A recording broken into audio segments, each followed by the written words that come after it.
crisis thousands of kilometres away in Venezuela, testing how far the EU is willing to turn values into action. And President Trump setting his sights on Greenland. Can Europe stop him? Welcome to Brussels, My Love, the podcast, where we unpack the week in EU politics beyond the headlines. This week, we're looking at the EU's reaction to events in Venezuela, both diplomatically and, of course, in terms of how Venezuelans living here in Europe are affected. We'll also go north to the remote island of Greenland, a place that's becoming increasingly central to EU strategic thinking. For sharp analysis and opinions, I'm joined here in the studio by Teresa Küchler from the Swedish daily Svenska Dagbladet, Stefan Grobe from Euronews, and Connor Allen, EU watcher and lobbyist based here in Brussels. Welcome. We're very happy to be here, absolutely. It's snowing in Brussels, let's be honest, it's beautiful. It is beautiful. I mean, I'm from Sweden and I always say that I don't miss the cold of Sweden. I've been here far too long to miss it. I don't like the cold. But then when I see the snow, sometimes my mother sends me pictures on her phone of the beautiful snow. I miss that. I miss the sight from my window. We've had snow today's all nice. week, like snow that's stuck. It's beautiful. It's a winter wonderland. How often do we get a white Christmas or a white Christmas period? We never ever get it. I was going to say, this is 4 weeks later or something, right? I like seeing snow on postcards. Good, yeah. I think I can agree with you. Other than that, I like the pictures, no yeah. I'm actually, after this recording, I'm taking you for a walk around Parc Saint-Cantenaire and you're going to love it. Okay. It's like meditation. It is beautiful. Do I have to commit in public? For the listeners, I've just taken a look at his shoes and he's got very, very good hiking boots on, so he'll be fine. I must say it's the most relaxing thing, especially given the week we've just had with the extraordinary events, of course, in Venezuela last weekend, and the fact that, you know, a new news cycle is starting here as well for us at Euronews. It's been calming to see the snow, but let's just go back to business really and talk about why we're here, and that is, of course, the extraordinary events in Venezuela, the US military operation that saw the capture of the president Nicolas Maduro and his wife in Caracas. And we've seen, of course, the rather timid reactions from the EU here. Why has Brussels been so cautious, Stefan, do you think, in their reactions? There's not much they can do, right? As you rightfully said, it's thousands and thousands of kilometers away. It's not in our sort of sphere of influence. We've had very little active relations. The country was kind of, inward looking. It wasn't a real democracy, et cetera, et cetera. And other than Spain, I think most countries in the EU didn't have Venezuela on their radar, let alone serious business or anything else, cultural, economic relations. I think that's it. And do you think, Teresa, the EU is afraid as well of criticising the US more than it's worried about setting a precedent? Oh, yeah. Listen, last year, Donald Trump, the president, threatened with tariffs with very, very heavy duties on all our sales and trade. And then he threatened to invade Greenland. And then he threatened to invade a long row of countries. We need Trump for trade and we need Trump for Ukraine, not least, because he is the most powerful man at the negotiating table for the peace plan for Ukraine. And without him at the table and with him being in a direct conflict with Europe, we're weak with Ukraine. So, yeah, absolutely. And of course, Kaja Kallas, the EU foreign chief, she put out a statement the other day on the situation. But there was just 26 states there. Hungary opted out. Viktor Orban, of course, Connor, a very close ally of Trump here. Oh, absolutely. And, you know, when I was thinking about Venezuela, the one thing that stuck with me, I can't remember what it was, but J.D. Vance he's basically said, have you even said thank you once? And I think the European Union should be thanking President Trump for doing what he did in Venezuela. This is a country that has sparked one of the largest refugee crises in modern history. If you look at, I mean, we were talking before the show, Teresa, and you were in Madrid covering the Venezuelans celebrating and being very happy that I won't call him President Maduro because he's not the democratically elected president and he's not the recognized president. Essentially, the US has gone in, they've taken out a wanted criminal who was squatting in the presidential office. Venezuelans are very happy. The only people it seems that aren't happy are people in Brussels, perhaps of a liberal leaning, who are very scared for the international kind of order. Sorry, go on. Yeah, you said that J.D. Vance said you haven't said thank you once. Well, that was one thing that I heard in Spain by Venezuelans. They were shouting, gracias, gracias Trump, thank you Trump. And that was one thing that was, for me as a journalist, was very, very difficult to interview Venezuelans in Madrid. Let me just give you the background. There are over 200,000 Venezuelans in Madrid. There are over 700,000 Venezuelans in Madrid as a total. So it's in Spain. In Spain. And interviewing them now with very, very emotional, very happy, very euphoric, dancing around, celebrating. And then I show up as the European journalist trying to keep like a sober, faceless up. But what about the threats against Greenland now? And what about international law? And what about, and it feels horrible to ask those questions because it's a little bit like you said, it's being almost rude to their joy, to their celebration. And I had to say over and over, like, I am not taking sides. I need to ask these questions. This is what Europeans are talking about. But they cannot understand why we bang on about international law in Europe. It's like, you didn't do anything for us for 26 years. I have this woman said, nobody cared about Venezuela. Nobody. For 26 years, nobody gave a thought to Venezuela, and we needed somebody like Trump.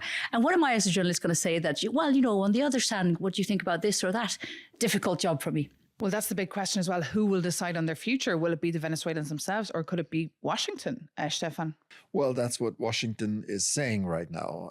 Even if there are no U.S. soldiers in Venezuela, they're saying that they're in constant contact with the new, which actually the old Venezuelan leadership, telling them, and the White House press secretary said that yesterday in her briefing, that the United States has full leverage on anything that is happening in Venezuela right now.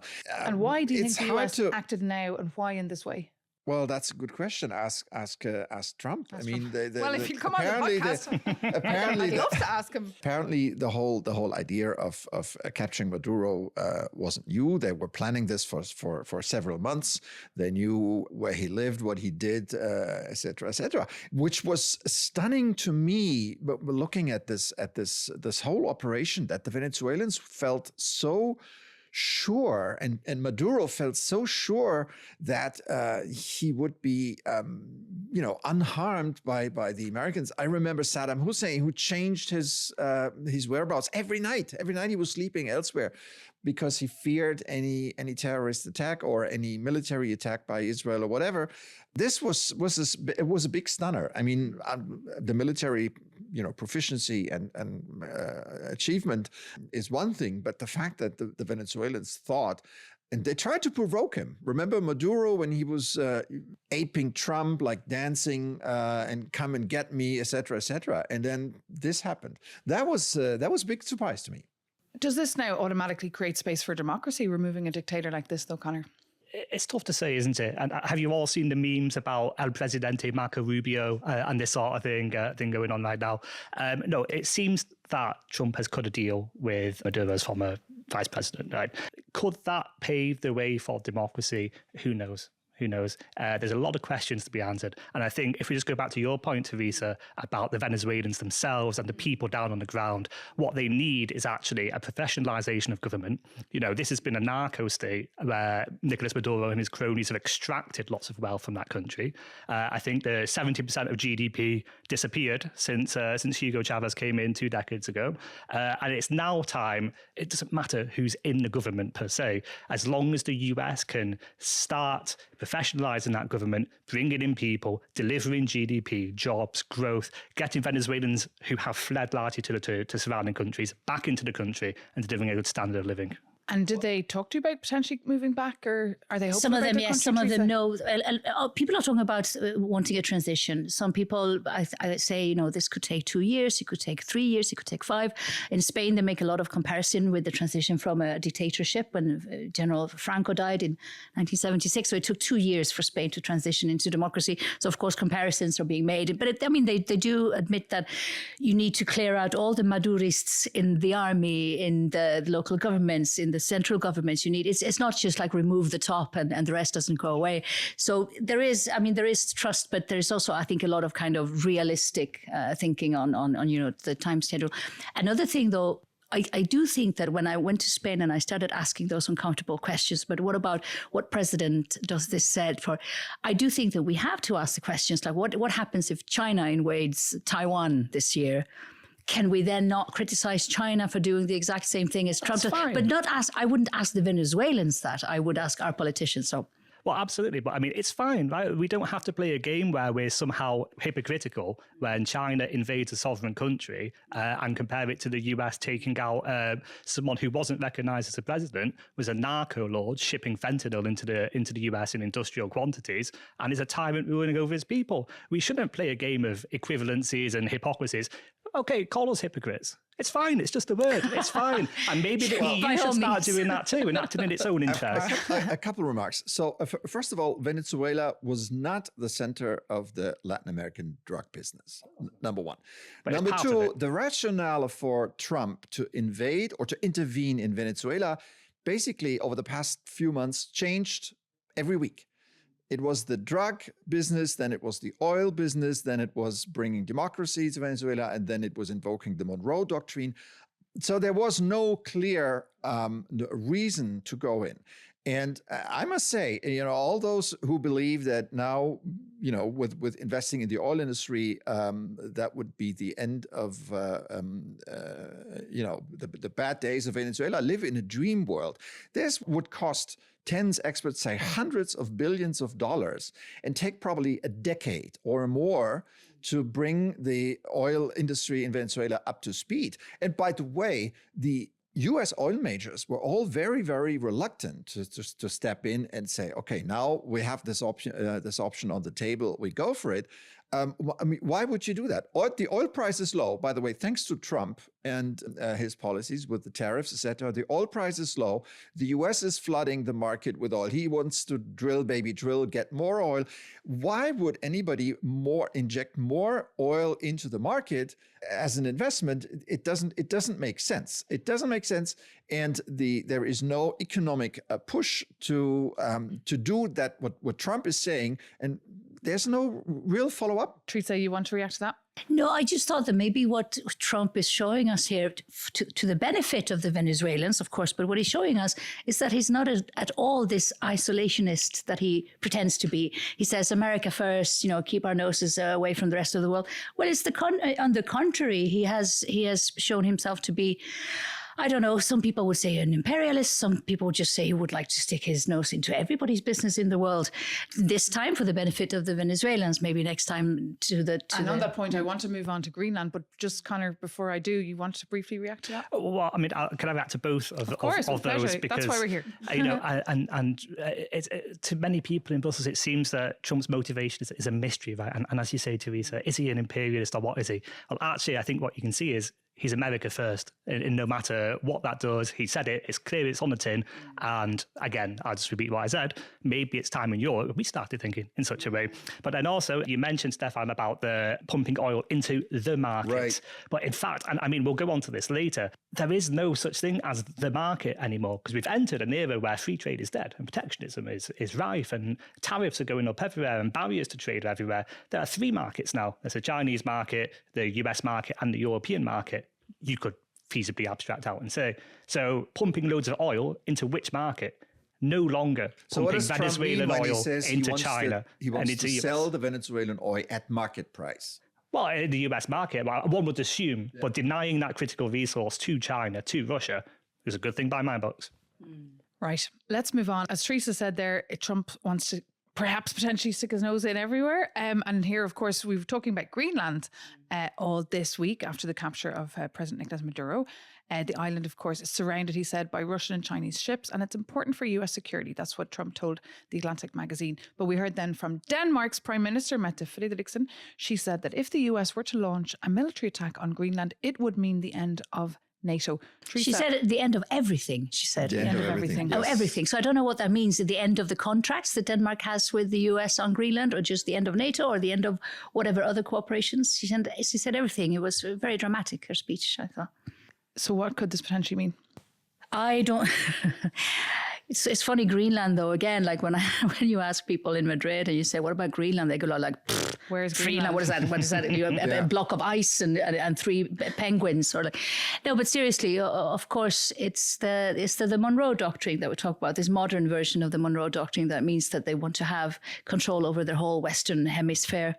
Are they prepared to go into war for that? I doubt it so far, but I think they want to have more power over Greenland in some kind of fake agreement with Denmark. Of course, Denmark doesn't want any agreement on this, and neither does the Greenlanders. What is the goal here, do you think, Connor Allen, of President Trump, and could he achieve it?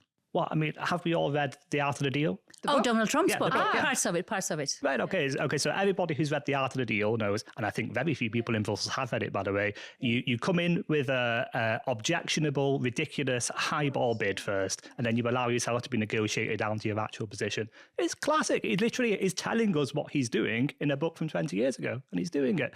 I think he has a point, doesn't he, on the security thing, because this isn't a new thing. This has been around for a year and a half now. And so Denmark, in the news, it's been saying that... No. He mentioned it already, his first round as president. Well, absolutely, yeah. It's longer than a year now. Yeah. Well, totally. And so what has Denmark done to beef up security in Greenland? One dog sled. Okay. No, that's what Donald Trump said. It's not true. Now you're just repeating Donald Trump's can we take jokes. Can we take the general point? Is Denmark capable of defending a very strategic location in the North Atlantic? Is it capable of influencing that sort of security environment where, by the way, in Europe, we have an actual war on our eastern flank and we can do nothing without the Americans? Well, Stefan. there are already U.S. bases in Greenland for decades, 3 of them. The U.S., based on existing agreements with Denmark, they can basically do whatever they want. They can ship tomorrow 1 million soldiers to Greenland. It would be perfectly okay. What Trump wants, and this has something to do with, I hate to say this, but climate change, that now the possibility of extracting all the minerals in Greenland becomes a realistic option, and this is what Trump wants. And the he doesn't shipping care routes. about the executor. Who cares about Denmark? I mean, who would invade Denmark? The Russians, the Chinese? No way. So that's not. I think the security argument is basically is fake, because the Arctic security strategy of the allies, so I still want to call them allies, is in place, and there is no risk that Greenland is taken over by Russia anytime soon. But I think it's like in Venezuela. Trump wants the oil. He's not interested in democracy. In Greenland, it's not the security. That's a fake argument. He wants the minerals, and this is something that whether it's a negotiating position or not, this is not something you do with allies, right? I mean, Venezuela is obviously a different issue here, but so that's shaking Stefan's up the view. European we've had allies. view, and we've had Teresa's view. I want to hear your know. view. Please leave us a note in the comments or reach out to us at brusselsmylove@euronews.com. If no one has any other comments. Yeah, I do actually. do? I'm sorry about Greenland. I had dinner with a very, very interesting couple from Iceland the other day, and we were talking about the Arctic and how when Iceland 15 years ago applied to join the EU, that was like European Union. They saw its chance to finally have a gateway to the Arctic, because we don't have a geographic claim to make over the Arctic as a European Union. But if Iceland would have joined, if only they had joined, we could have had that geographic site. And this person runs a think tank on Icelandic European cooperations and matters. And he said he thinks there will be a referendum in Iceland again on applying for EU membership. And the Arctic issue is there. And Greenland was always tricky, because Greenland is kind of a part of Denmark, but it's not a part of the EU. So we couldn't have the geographic claims there either, really. Or could we? Like, how much is it attached to Denmark and how much is it not? So anyways, I'm thinking maybe we can see a little bit of movement in the neighboring Arctic countries, such as Iceland and Norway even also. Absolutely. And we had the Prime Minister of Iceland. I interviewed her recently here in the studio, and we spoke about that potential referendum. So do keep a close eye on that. What are you all looking at? What are the big stories, Connor, for you just to close this year, 2026, in the Brussels bubble, or when it comes to EU legislation, if you like? Well, I mean, for me as a lobbyist, and I work for a Japanese company that won't be mentioned because I'm not representing them here. There's 2 things for me. The first is the Industrial Accelerator Act, which will be coming in 2 weeks' time, I think. And so basically, as I mentioned before, when talking about these 3 markets, Europe's putting up local content requirements in basically every sector. So I'm working quite hard to make sure that that doesn't impact East Asian partners, like Japan, for example. But then also the automotive package, which is quite a bit of fun, right? And so, if I can say one thing, it's well done to the European Commission. They finally, listen, I've been working on that file for 5 years, and they've finally taken it back and dialed down this 100% target in 2035. Thank goodness. Well done to the European Commission. Industry is certainly king, isn't it, in 2026 in Brussels? Stefan, what about you? Well, I'll be looking at the U.S. midterm elections, a topic that gets into focus, more and more in the United States, of course. And you can already see how, by the reactions of the congressional Republicans to Trump's attempts to seize Greenland, that the midterm elections are determining more and more their political thinking, because there's a clear backlash against Trump on the Greenland file among Republican members of Congress, because the topic in the United States is very unpopular. We've seen that since he brought it up during his first term. There's a large majority in America who's against this, and in Congress you have every House member, 435. They have to run elections this year, and they are now getting into that position where they have to put some distance between Trump and themselves in order to win. So this will be very interesting to see how Trump will manage this. Will there be a new House majority? Will the Democrats capture the House and maybe the Senate? That will change dramatically the power play in Washington and Trump's ability, to do what he wants. And he knows that. He fears that, and he warned just last week at a Republican retreat at the Kennedy Center. He said, if the Democrats win, they will impeach me, and then this is all over. So we'll see. 10 more months. Teresa. I'm looking at elections as well, actually. I'm looking at 2 elections, particularly this year. The first being the one in Hungary this spring. 12th of April. And to see if Viktor Orban, if it pays off, this hardliner kind of anti-Brussels, go against everything. If that pays off with the votership, that would be interesting. And also, that would be also interesting leading up to then my second election for the year in my term, which is the Swedish election. Because, voter patterns, they kind of rub off on each other. If Viktor Orban gets again a sail in his wind, then that could be something that makes the little voter in Sweden say, well, it's okay to vote for somebody like Orban with his views, etc. So those 2 elections are for me this year, Hungary and Sweden. And just remind our viewers, when are the elections in Sweden? The one in Sweden is always in September. We have a fixed date always. I think it's the 3rd Sunday in September. And then the Hungary is the spring. Is it April? Yeah, 12th of April. Mm-hmm. We'll keep, of course, a close eye on them as well here at Euronews. But that does bring this podcast, Brussels, My Love, this edition to an end. Thank you so much, Connor Allen, for being with us, Stefan Grobe, and Teresa Küchler. Thank you for being our guests. And thanks, of course, to our sound engineer, Yorgos Levidatis, and Alicia Carnivali, our podcast producer. If you're not already, you can listen to this series on Apple Podcasts, Spotify, or wherever you get your podcasts. You can also find us on Euronews.com or Euronews' YouTube channel. And if you like what you hear and you want to get involved in the debate, do write us a review and spread the word about Brussels, My Love, the podcast. See you next time. Euronews.